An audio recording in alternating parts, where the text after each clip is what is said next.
यानंतर राष्ट्रवादीचे आमदार अमोल मिटकरी बोलतात, पाहूया. दुसरा प्रश्न असा आहे की त्या कर्णबाळ्याला पाठबळ कोणाचं आहे? मग जर यांचं पाठबळ नाही तर मोकाट सुटला कसा?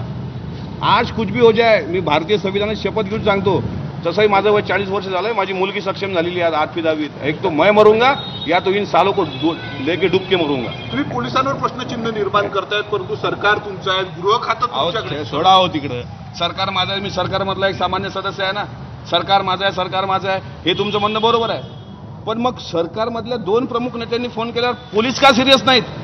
उपमुख्यमंत्री अजितदादांनी फोन केला, उपमुख्यमंत्री आणि गृहमंत्री देवेंद्र फडणवीसांनी फोन केला. आता काही मिनिटापूर्वी अंबादास दानवेंचा फोन एसपींना आला. का सिरियस नाही अकोला पोलीस? हे जाऊ द्या, अनेक संशयास्पद मृत्यू झाले ना अकोल्यामध्ये. खडांमध्ये एक संशयास्पद मृत्यू झाला, दयंडा पोलीस स्टेशनला संशयास्पद मृत्यू झाला, आरोपींचे संशयास्पद मृत्यू. प्रश्नचिन्ह उपस्थित केलाय का कोणी?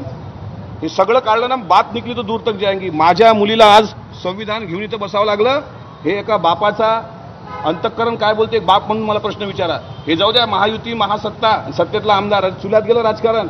एखाद्याच्या जीवावर जर कोणी उठला असेल, मी त्या कुटुंबातला एकमेव प्रमुख आहे. मी जर मेलो तर यांना काय भेटणार? एक पोरगा मेला, हे सालेंना यांना संवेदना नाहीत कोणत्या. मी जर मेलो तर ह्या पोरीचं काय, हिचा काय दोष आहे सांगा ना.